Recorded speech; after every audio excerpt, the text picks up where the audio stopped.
Olá! Nessa aula, irei te ensinar como modelar uma meia-aliança utilizando o Grasshopper Gold.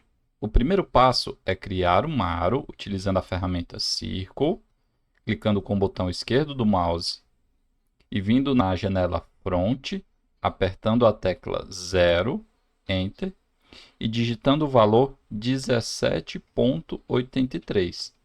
Esse valor é correspondente na tabela da ABNT ao tamanho 16 de anel.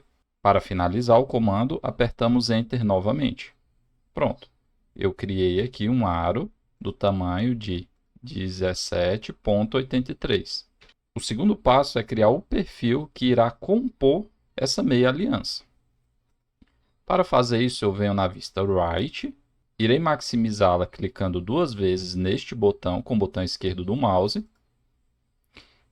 Irei selecionar a ferramenta de criação de linhas Line from Midpoints.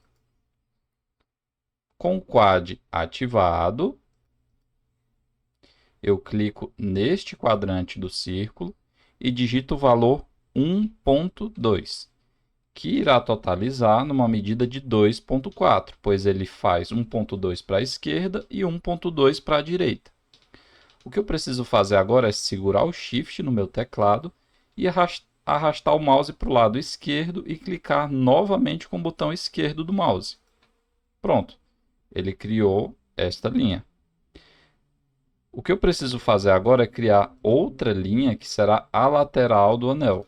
Clicando na ferramenta Polyline com o botão esquerdo do mouse, selecionando a opção End, deixando o End ativado, e clicando nesta ponta da linha que eu acabei de criar. Clico no End, digito o valor 0,8 no meu teclado, seguro o Shift, arrasto para baixo e clico com o botão esquerdo do mouse. Agora o que eu preciso fazer é clicar com o botão direito do mouse para que ele finalize essa edição. Pronto. Agora o que eu preciso é espelhar essa linha para o lado direito, digitando o comando Mirror, Enter, clicando no quad com o botão esquerdo do mouse, segurando a tecla Shift e arrastando para baixo. Pronto, ele espelhou a linha para o lado direito. Agora criarei a parte de cima do anel, clicando na ferramenta Arc. Um detalhe importante: quando vocês verem essa setinha preta, isso significa que aqui possui um conjunto de ferramentas. No caso, o arc que eu irei utilizar é este segundo arc. Clico no end desta ponta, clico no end da outra ponta e arrasto o arco de acordo com a estética que eu quero que minha peça possua. Nesse caso, mais ou menos isso aqui tá interessante. Eu vou criar um segundo arco aqui, pois eu quero que essa meia-aliança seja anatômica.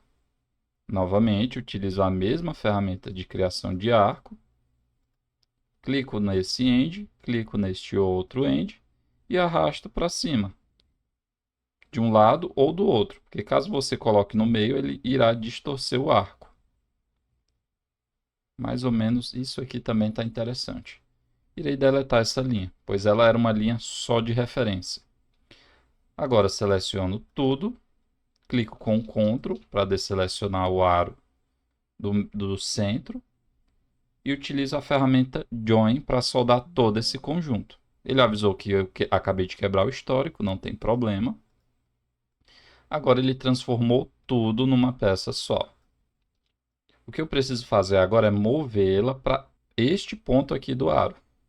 Eu clico na peça, seleciono a ferramenta Move, clico no meio dela e arrasto para este quad. Vou maximizar a janela perspectiva.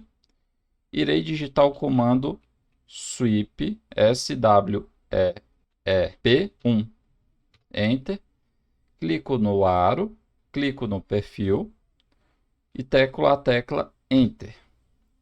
Ele irá exibir essa setinha preta que eu devo arrastar, clicar nela e arrastar para o mid do perfil, para que ele fique exatamente neste ponto.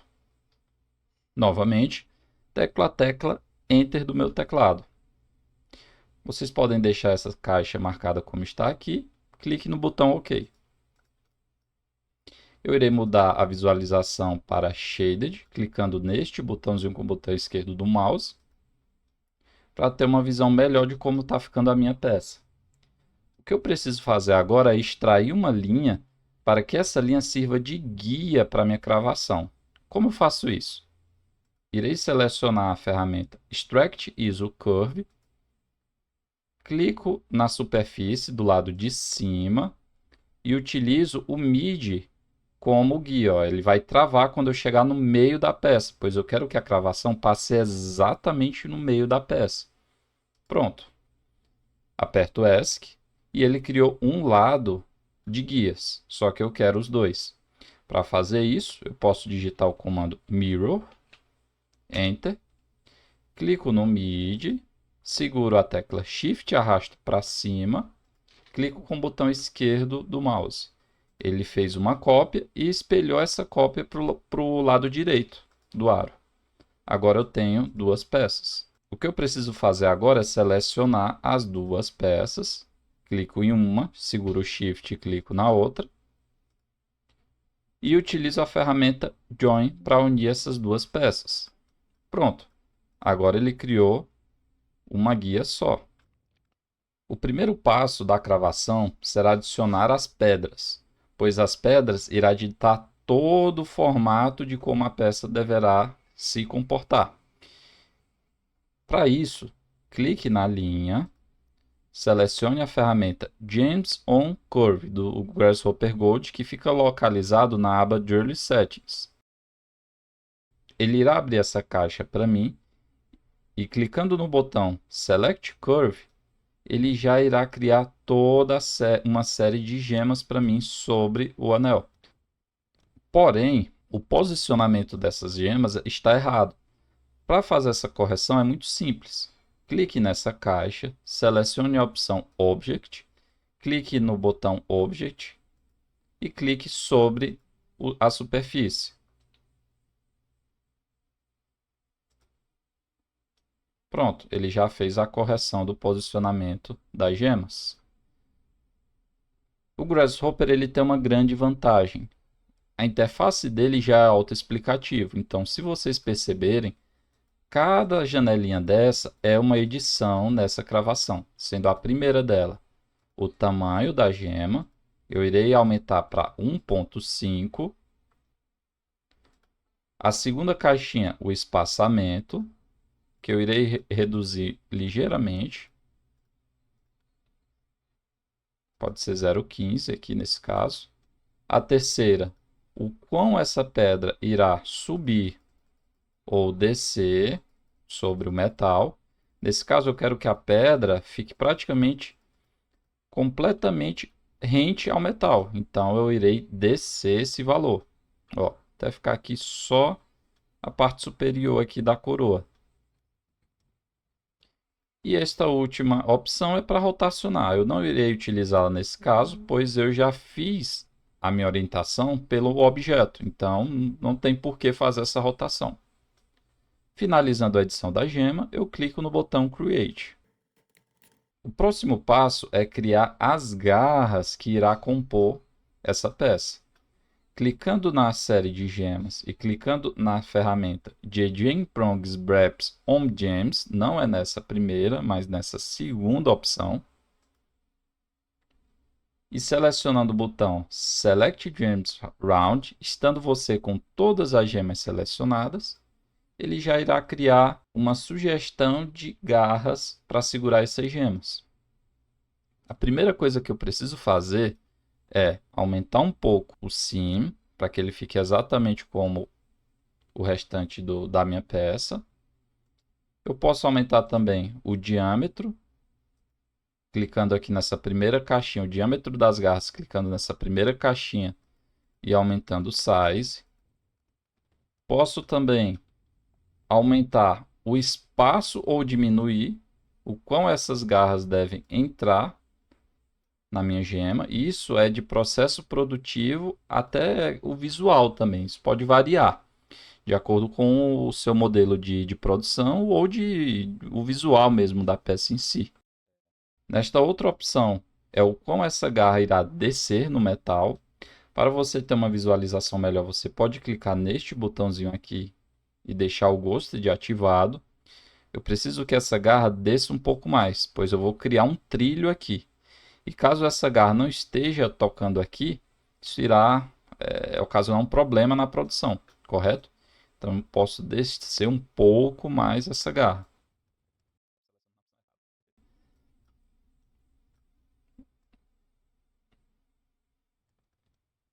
Posso subir um pouco mais. E essas outras opções é de visual, é a altura, o quão a garra sobe. Aqui você pode mudar também o tipo de cravação, como ela vai ficar posicionada, organizada. Na edição de garras, seria basicamente isso. Eu posso clicar aqui no botão Create e criar as minhas garras. E agora eu vou criar duas ferramentas de corte. Uma que irá cortar toda essa cravação no sentido vertical e outra que fará o corte que servirá de ponto de vazão para que o revestimento entre por baixo da peça e trave as pedras no momento da fundição. Para fazer o primeiro cutter, eu seleciono as gemas, clico na aba Cutter e seleciono essa opção, JJ Channel Builder. Com as gemas selecionadas, eu clico na opção Select Gems. Novamente, o Grasshopper Gold ele é autoexplicativo, então você pode navegar entre essas janelas e fazer a edição de acordo com a sua necessidade. Nesse caso, eu gostaria que ele pegasse toda a área da cravação, de ponta a ponta, que não fosse pequeno e nem muito grande, mas que compreendesse toda a área das gemas. Ó. Passasse um pouquinho só. Pronto. E gostaria também que ele não fosse muito fundo, para que a peça também não fique muito frágil. Para fazer essa edição, eu posso vir nessa terceira caixa e reduzir a altura dele aqui, ó. Ou até mesmo a espessura. É uma outra opção. Você também pode alterar o tipo do corte nessa aba aqui. Eu irei deixar esse padrão aqui. E por final, essa ponta, ela está menor do que o conjunto das últimas garras. Ó. Agora ele está compreendendo até o final das garras. Finalizando esse cutter, clico no botão Create, fecho a aba. E agora criarei os cutters circulares. Posso inclusive começar a deslocar essas peças. Irei clicar nela, clicar uma vez na seta verde e digitar o valor de 10. Irei explicar mais para frente o porquê eu vou fazer isso. Com as garras a mesma coisa. Desloco, ou melhor, vou botar menos 5 para que fique 5 e 10. E agora criarei os cutters circulares. Seleciono as gemas e seleciono essa primeira opção. Clico no botão Select Gems e novamente a interface do Grasshopper é autoexplicativa. Essas edições de cutter vai muito do seu processo produtivo. Algumas pessoas preferem um cutter mais folgado, outras um cutter mais justo. O ideal é você sempre procurar um equilíbrio, nem muito e nem pouco. Esse furo eu prefiro que ele seja completamente reto, não tem esse formato cônico, então posso aumentar um pouco aqui para ele seguir reto. E seria basicamente isso. Clico no botão Create. Agora eu seleciono os cutters também e vou digitar o valor. Clico na seta verde e digito o valor 15. Agora o que eu preciso fazer é selecionar todo esse conjunto que acabei de criar no Grasshopper e digitar o comando Explode Block. Por que eu estou fazendo isso? Porque o Grasshopper Gold ele trabalha com a geração de blocos. sendo os blocos um tipo de objeto impossível praticamente de você fazer operações booleanas. O Grasshopper até possui essa ferramenta aqui que contorna um pouco esse problema, mas eu não considero muito eficiente. O que eu sugiro é que vocês explodam todos os blocos dos objetos gerados no Grasshopper Gold. Novamente, selecionando tudo e digitando o comando explode block, enter, enter. Agora o que eu irei fazer é gradativamente fazer os cortes no aro. Clico na seta verde, digito -5, novamente -5. Seleciono a opção de diferença booleana, clico no aro, aperto a tecla Enter e clico no cutter laranja, Enter novamente. Ele fez o corte na meia aliança. Agora eu desloco essa peça, faço a operação booleana nas garras, clicando no conjunto de garras, Enter. E um detalhe, eu não irei deletar os cutters, pois eu quero também fazer o corte nessa peça, no aro. Então, eu não aperto o segundo Enter. Na opção de Delete Input, aqui na parte superior, eu clico uma vez com o botão esquerdo e ele mudou para não. Enter novamente. Pronto, ele já fez o corte. Agora o que eu preciso fazer é usar esse cutter para fazer o corte no metal. Clico uma vez na seta vermelha, como o -5 já está digitado, aperto Enter no meu teclado. Novamente, seleciono a diferença booleana, seleciono o metal, Enter. Aqui eu posso deixar ele marcado para deletar mesmo. Seleciono os cutters, Enter. Pronto, agora ele fez o corte no metal. Agora o que eu preciso fazer é simplesmente afastar as garras para o ponto em que elas estavam. E voilá! Meia aliança de uma forma prática e simples utilizando o Grasshopper Gold. Com isso finalizamos essa aula. Espero que tenham gostado. Vejo vocês na próxima aula.